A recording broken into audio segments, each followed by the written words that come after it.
living it up, up, up. We're living that good life. We're living with Jimmy B. We're living it up, up, up. We're living that good life. We're living with Jimmy B.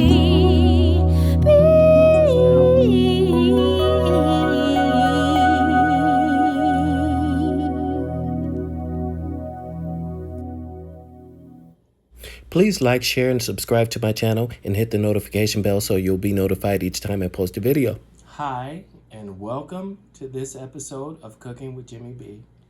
And today I have spatchcock chicken with Alabama white sauce.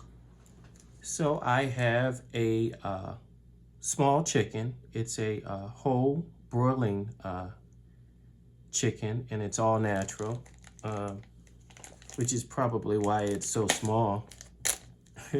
No hormones, no steroids, nothing like that in it. And I'm going to butterfly this chicken, commonly referred to as spatchcocking. So I'll remove what's inside of it. And I'll just turn this around, and I have my kitchen shears, which I use exclusively in my kitchen. And I'm just gonna go along the backbone and make an incision.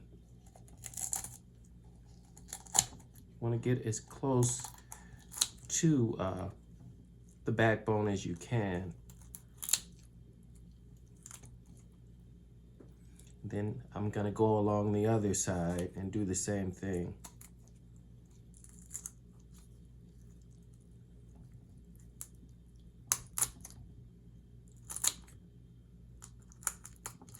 This is what you call spatchcocking.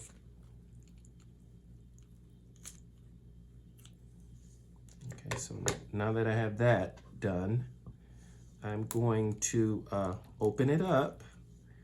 And I have my knife, and I'm just gonna make an incision right here. And that's gonna allow it to further butterfly open. Now, I'm really big on cleaning my chicken. So what I'm going to do is I'm going to put this in vinegar, salt, and water. For at least 20 minutes, because I don't play that. You gotta clean your chicken. You gotta clean it. You gotta make sure that you take anything out of that. Get rid of any bacteria or anything that could linger on that chicken before you do anything. And so that's something that I prefer to do. So that's what I'm gonna do at this time. But before I do that, just little things that I prefer to do for my guests. Nobody's gonna eat this. Nobody's gonna eat this. And it's just gonna be in the way. So all of this can make a really good stock. So that's what I'm going to do with it, is make a stock with it. So, people will pick through it and have to put it on their plate and everything. And I'm just gonna take it out. I don't want it there.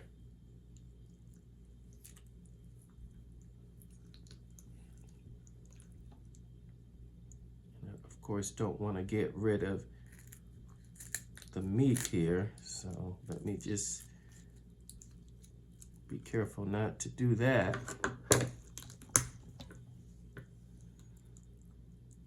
Get rid of any of these residuals right here. It's just something that I like to do when I'm eating. I don't like to have to pick over my food and put bones on my plate and all that kind of stuff. I don't like doing that.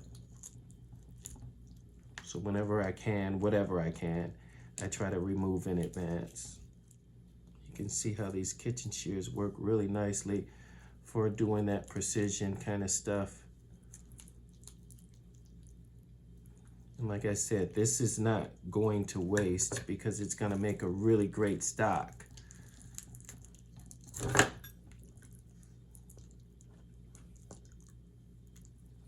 See this right here? We don't need that. Who's going to want to eat around that? Not me.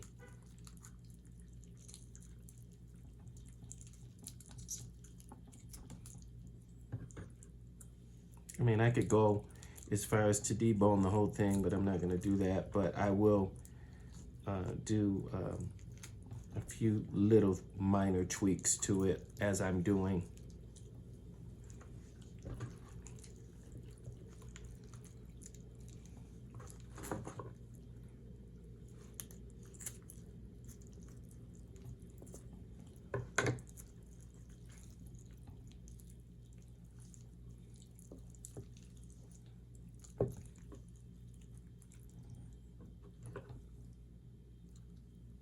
And this is just cartilage right here.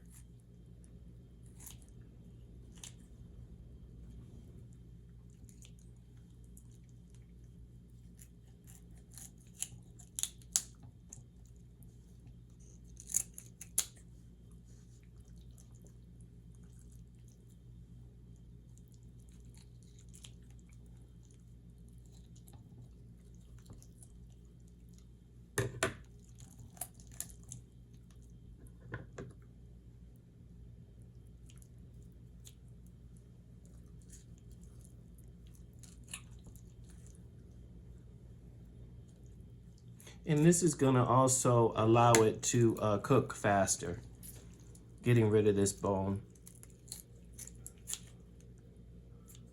Okay, I'm just going to go through here and see if I feel anything that I don't want in there. Okay, I'm filling a few pieces in here. I don't want.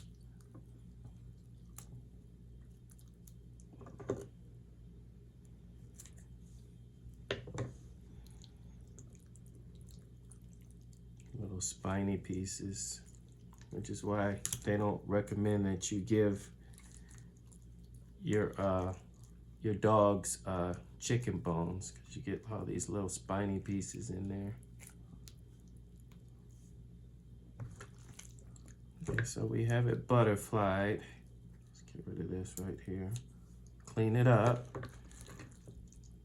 And I'm going to brine it for at least 20 minutes. And I'll see you back. Okay, so I'm going to make a white barbecue sauce. And I'll be using, as my base, horseradish sauce. And I'm going to use about 8 ounces, which is about a half of a 16-ounce bottle. And this is really, really strong. So I do want to dilute it just a little bit. And what I'll be diluting it with is vegetable oil. And I'll be using about, I want to say about a 1/4 cup of vegetable oil. And the reason I'm using vegetable oil is because vegetable oil has a very mild flavor to it. It's almost non-existent. And so I don't want anything to compete with the flavor that I'm trying to achieve by using anything like olive oil or anything like this. This is garlic powder. So I'm just going to use about a tablespoon of garlic powder. And I'm going to use about a tablespoon of onion powder.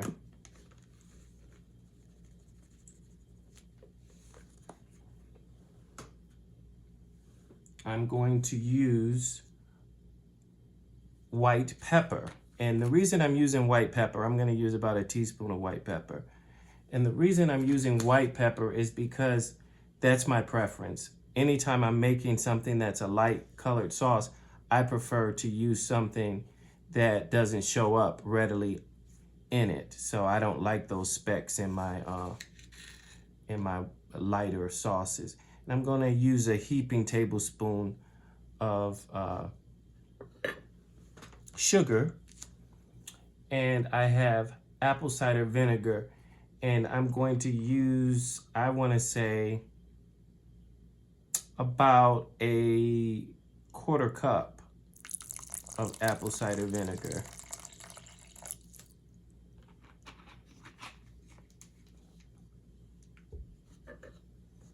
So I'm just going to give this a nice stir.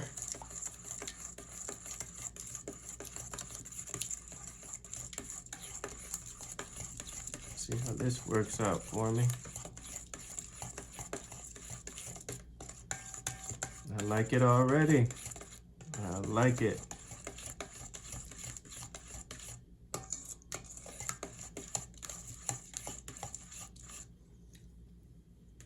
And I'm also going to, I almost forgot, I'm going to use thyme. So I have some French thyme, and I'm just gonna put a little bit of that in there, just a dash.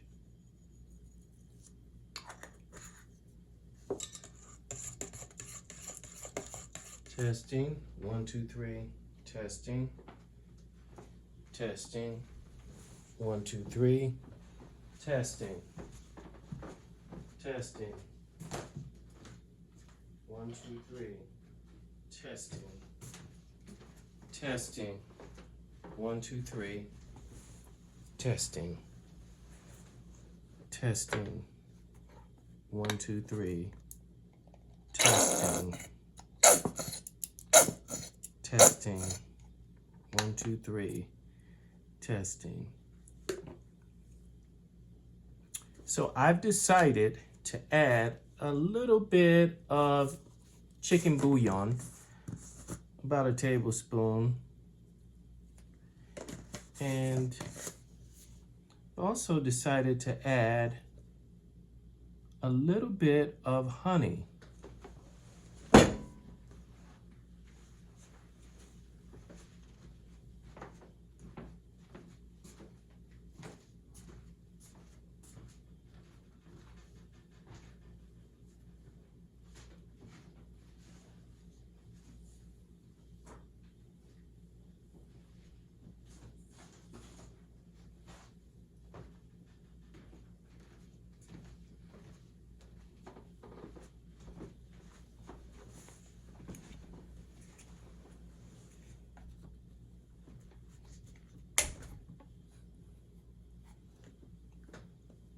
I want to say this is about 1/8 of a cup of honey, pure honey.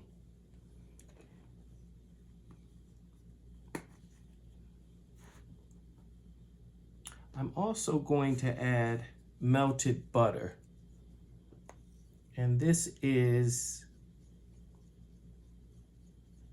about a stick of butter. I'm just going to put that butter in there.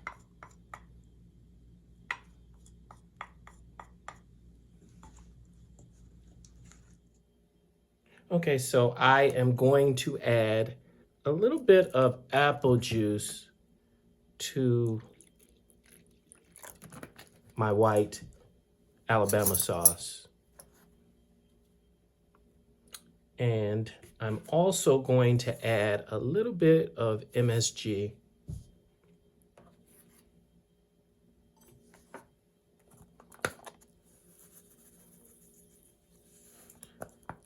About a teaspoon of MSG. Give this a nice whirl.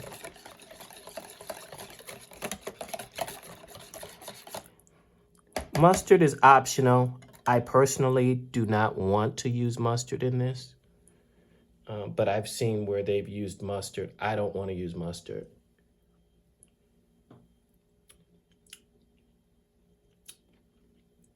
Splendid. Perfect. Okay, so my chicken has been in the brine for about an hour, a little more than that, but who's counting? And so I think it's ready for me to just go through and make sure that I got any residual fat or anything off of it, which it doesn't appear to be very much. So I think we're good in that respect. And I don't really need to do much to it.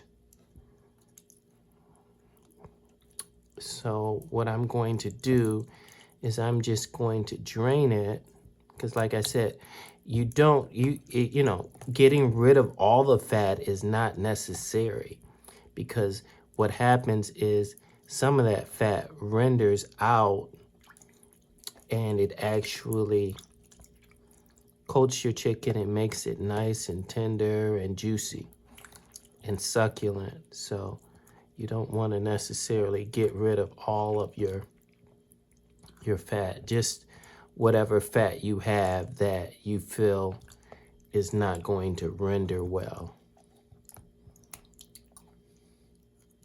And in this case, we don't need to worry about that, and you'll see why in just a second. I just want to go through and fine tune it.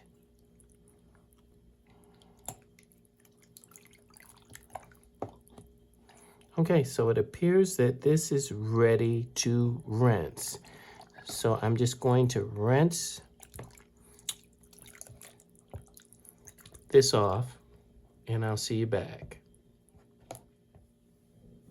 Now that I've rinsed my chicken off, what I want to do is I want to take my marinade and I want to inject my chicken with the marinade.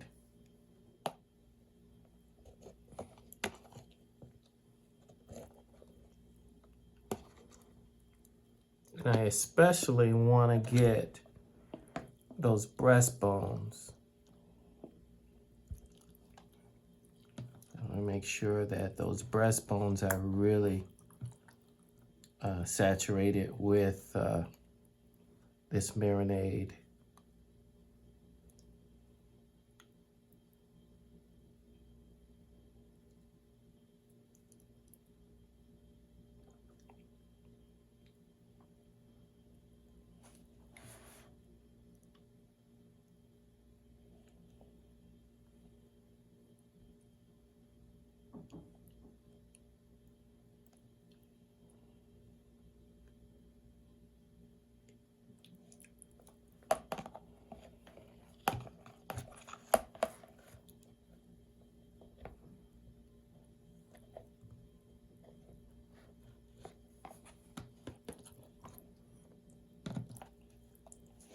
Make sure I get these breastbones.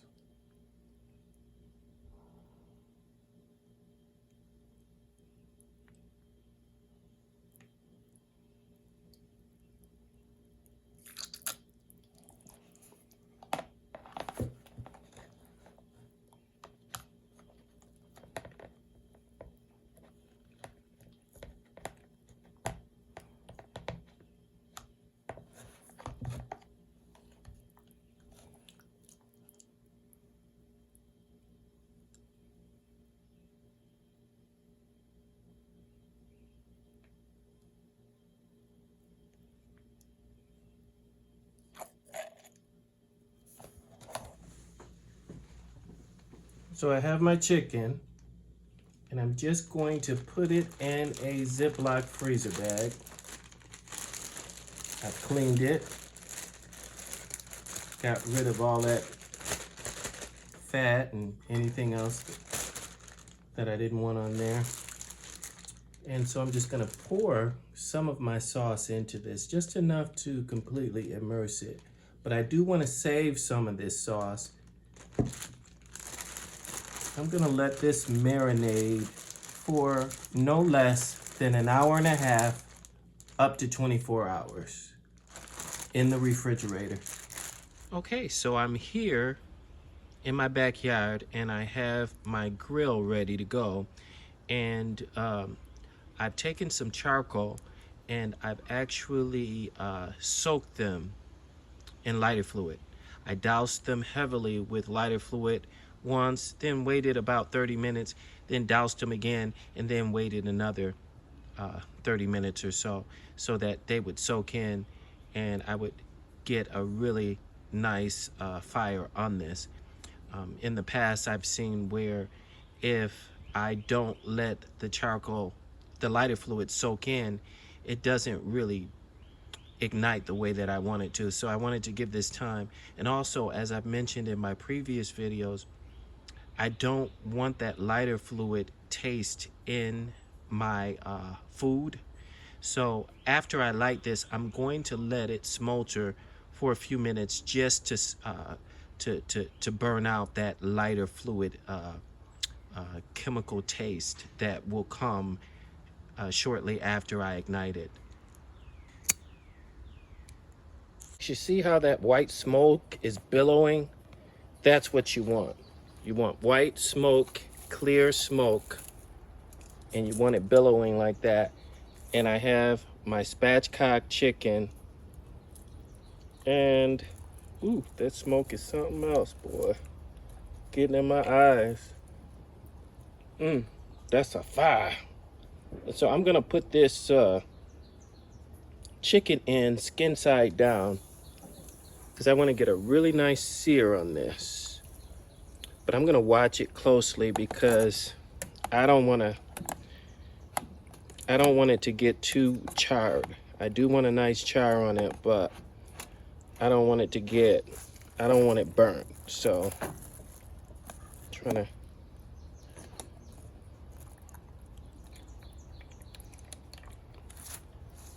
I'm gonna try to get a nice sear on this. And then once I get a sear on it, then I'm gonna transfer it over to this side and let it slow smoke. So here goes nothing. Okay, so it's been about 15 minutes and I'm just gonna flip my chicken, and I have my gloves. These are thermal gloves, one of them anyway. I could only find one. But in any event, I wanna just gently turn this over because it is very tender.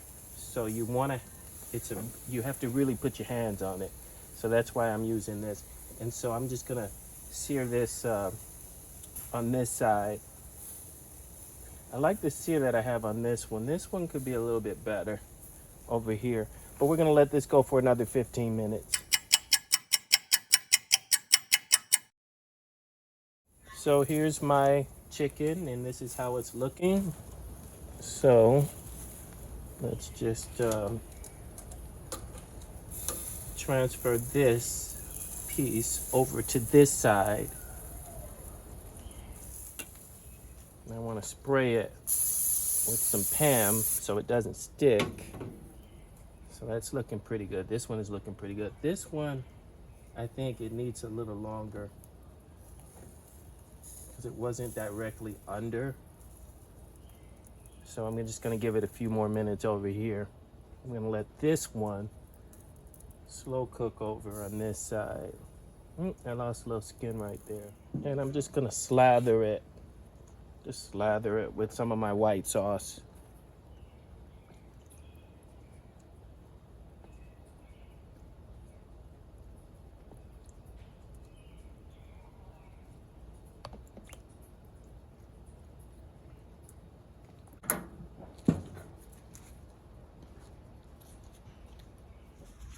Okay, so let's check it and see how it's going. It should be perfect now. Like I said, it's really tender, so that's why I have the gloves. Yeah, this is perfect. So I got the sear on it that I want. So I'll see you all inside.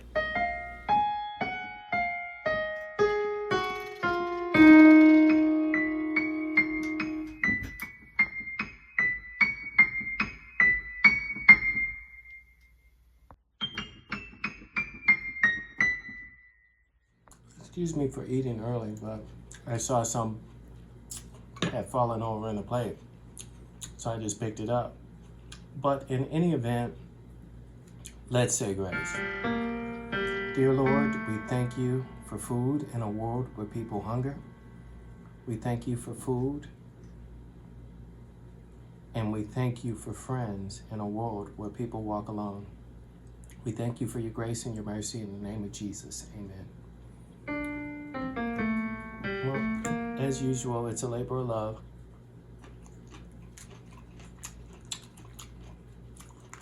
And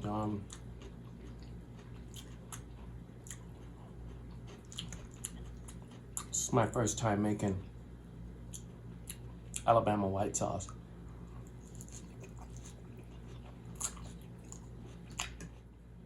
And it is burning up here in Western New York.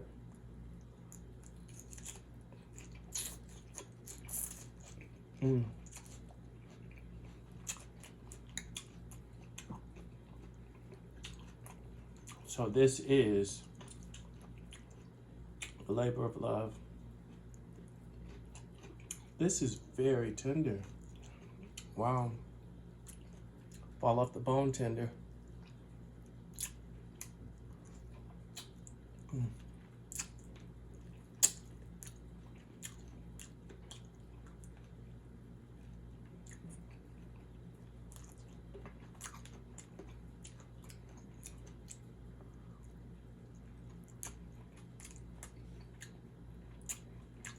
At some point,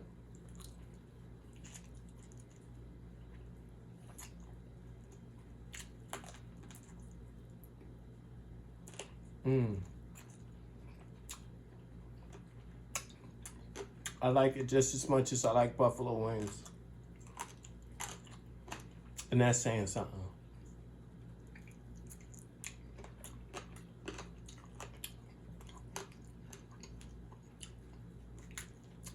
Yeah.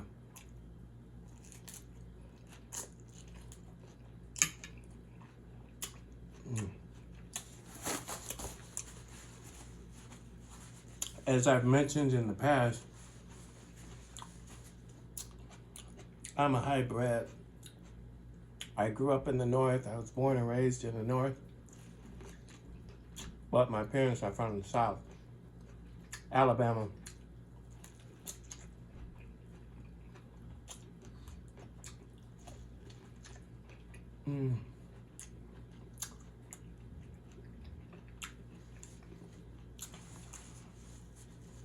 I finished that Mexican corn out on the grill. It did the trick, and I like the skin. It doesn't look that appetizing to me.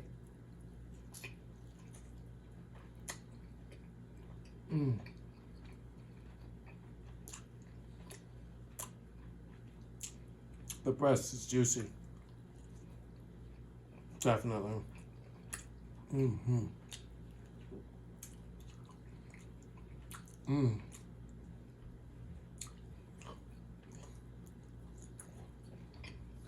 Well,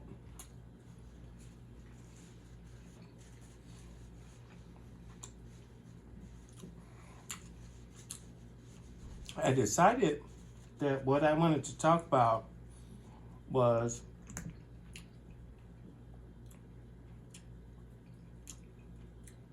if you had an opportunity to talk to your former self, what would you tell your former self? What would you say to the person you are now to your former self?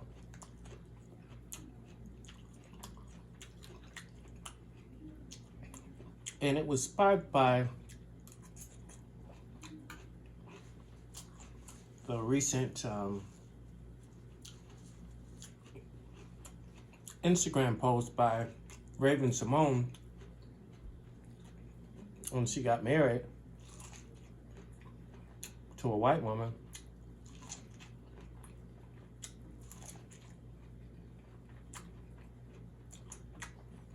And I wish her the best. But I'm wondering 10, 15 years from now, what will she tell her former self? And so,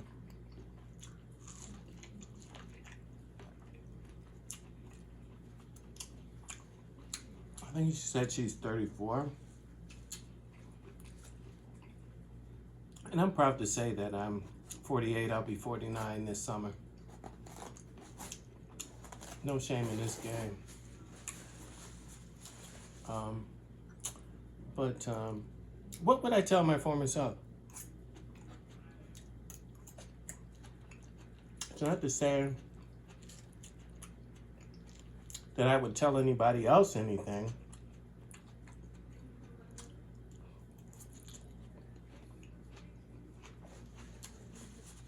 We all have our own journey. I haven't even touched this potato.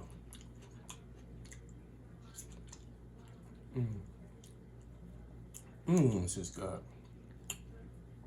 And if you guys have watched any of my former videos, you know that I use a combination of sour cream and chip dip.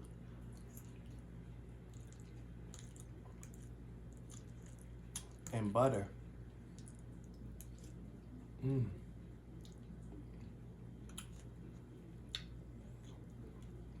In any event, what would I tell my former self?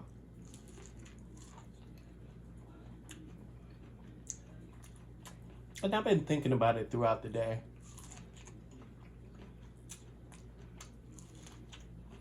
And I would definitely tell myself,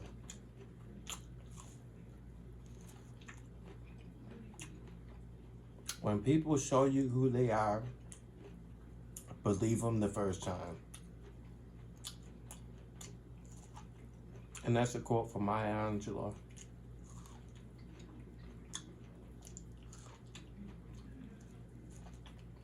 And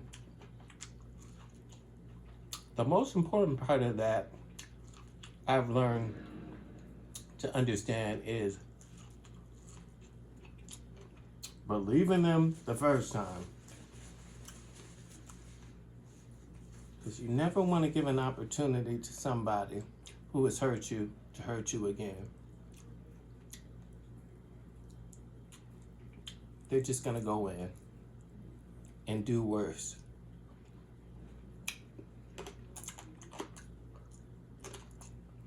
So when you know who they are, believe them. Cut all ties. Don't let them close to you. Don't let them come over your house. Nothing. If they hurt you and you see, the key is you seeing how they are. That's the key. Nobody can tell you who they are. You have to come to that conclusion yourself. But be honest with yourself. Who is this person? And once you see them for who they are, deal with them on that basis. This is so good.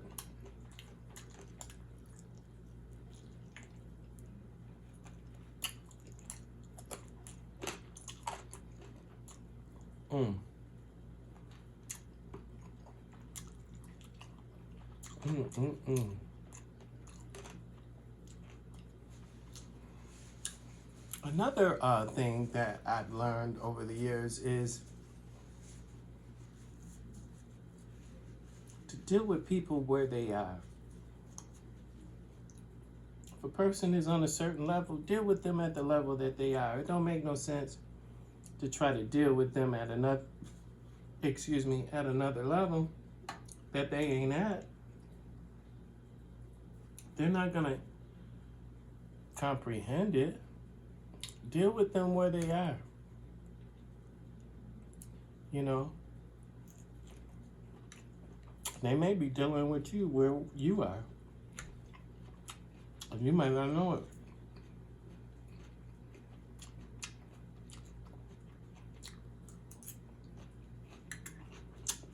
Which brings me to my next point.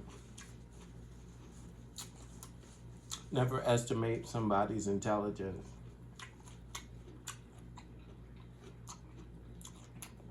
You can learn more with your mouth closed than you can with it open.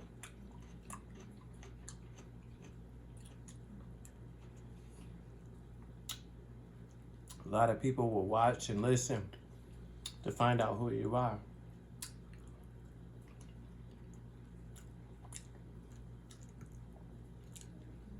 And you giving them information that you don't realize you're giving them about who you are. Because you've underestimated their intelligence. Or maybe they're more intelligent than you are, and they're finding out things about you that you don't want to tell.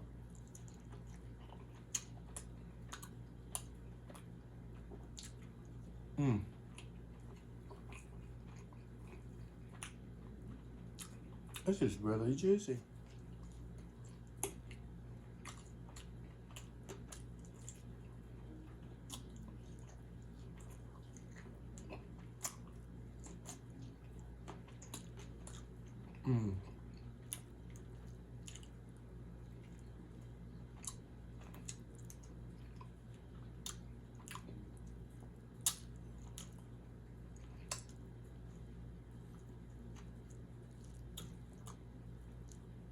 This is really good.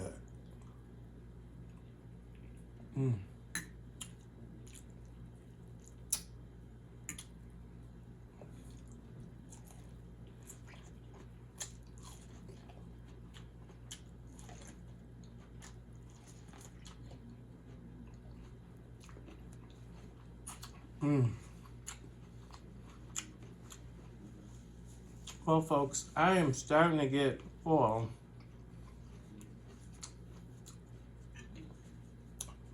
You may ask, why are you still eating?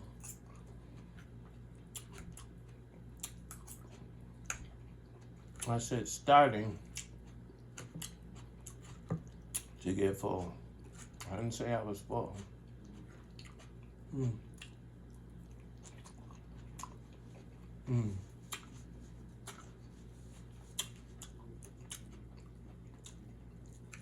Oh, this is good.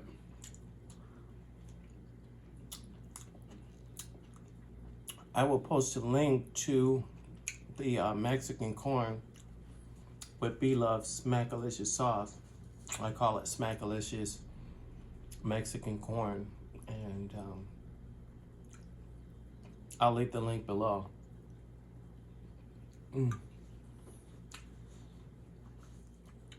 So,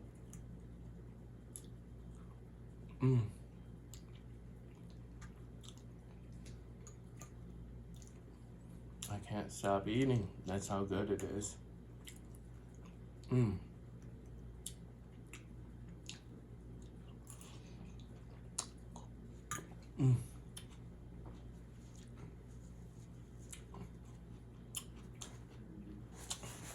that note,